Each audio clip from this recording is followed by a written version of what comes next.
জামাই বাবুজিকে বহুত কষ্ট করে নিয়ে গেলাম বাইরে ঘোরার জন্য। বাইরে বলতে আমাদের বাড়িতে। আমার বাবা মা নেই, কারণ আমার হাজব্যান্ড যেতে চায় না আমাদের বাড়িতে তেমন।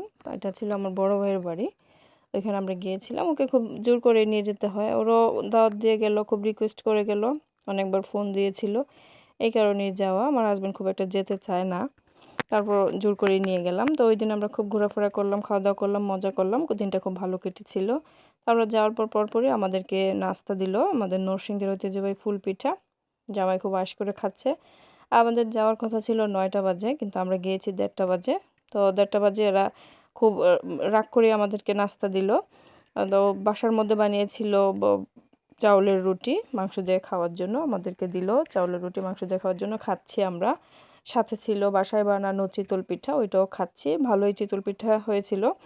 তো বাচ্চারা ওই দিক দিয়ে খাওয়া দাওয়া শেষ করে খুব দুষ্টুমি করছিল বাচ্চারা। অনেক হই হুল্লোড় আনন্দ করছিল। আমার ছেলে তো ওদেরকে পেলে, আবার ওরাও আমার ভাতিজিরাও আমার ছেলেকে পেলে এরা খুবই হই হুল্লোড় করে, খুব মজা করে। তো আমার ছেলে তো মাশাল্লাহ বড় পণ্ডিত, কম্পিউটার নিয়ে বসে গেছে। মনে হচ্ছে যে সে বিশাল বড় কম্পিউটারিস্ট। তো ভালোই এরা আনন্দ করছিল। এদিকে আমার জামাই খুব আয়েশ করে খাচ্ছে, খুব কি বলে আনন্দ নিয়ে খাচ্ছে। মনে হচ্ছে যে একটু আগে যে ওকে যে রিকোয়েস্ট করানো হয়েছে এটা কোনো বিষয়ই ছিল না। এদিকে আমাদের অলরেডি দুপুরে খাবারের সময় হয়ে গিয়েছিল। আমরা দুপুরে খাবারে বসে পড়লাম। দুপুরে খাবারের আয়োজন ছিল চিংড়ি মাছ আর বরাবরই যেটা থাকার কথা, গরুর মাংস আর খাসির মাংস, ডিম, তারপর আমের আচার। এগুলো আমরা খাচ্ছি, সবাই মিলে বসেছিলাম খাওয়ার জন্য, খাচ্ছি। তো আবার খাওয়ার পরে দইয়ের অ্যারেঞ্জও ছিল। তো সবাই মিলে খাচ্ছি, গল্প করছি। মোটামুটি ভালোই ছিল খাবার দাবারের আয়োজনটা। তারপর বিকেল হয়ে গেল, আমি একটু ছাদে উঠলাম।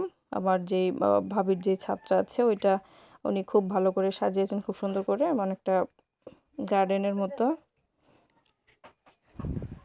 ধরনের ফুল গাছ দিয়ে ফুল গাছ, পাতাবাহার গাছ দিয়ে উনি বাগানটা সাজিয়েছে। উনি আবার এই সমস্ত বিষয়গুলো খুব ভালো বোঝে। ওনার গ্রামের বাড়ি থেকে অনেক গাছ আনিয়েছে, অনেক চারা আনিয়েছে, উনি লাগিয়েছে এখানে। প্রতিদিন 2 বেলা করে গাছে পানি দেয়, সার দেয়। এগুলি আবার খুব ভালো বোঝে। আমি আবার এগুলো খুব ভালো তেমন একটা বুঝি না। আবার আমি একটা অলস মানুষও, এই কারণে আমি বেশি একটা যত্ন নিতে পারি না। এই কারণে আমার বাসার মধ্যে আমি ছাদের মধ্যে গাছ লাগালেও গাছ মরে যায়। তো ওনার গাছগুলো আবার সব সতেজ আছে, 2 বেলা করে পানি দেয়, গাছের মধ্যে সার দেয়, বিভিন্ন রকম ইয়ে দেয়, যত্ন করে। বিভিন্ন ইউটিউব থেকেও দেখে দেখে বিভিন্ন রকম সার টার দেয় উনি, শুনলাম। যত্ন করে অনেক ধরনের ফুল গাছ লাগিয়েছে। আসলেই বাগানটা দেখার মতো, খুব সুন্দর হয়েছে। এই যে কাঠগোলাপ গাছ, জবা ফুল গাছ, আরও বিভিন্ন রকম সবজির গাছও আছে। ভালোই ওনার বাগানটা আসলেই দেখার মতো, খুব সুন্দর করে সাজিয়েছে। আসলে পরিশ্রম করলে সব জিনিসই সুন্দর করে রাখা যায়, যেটা সবাই পারে না।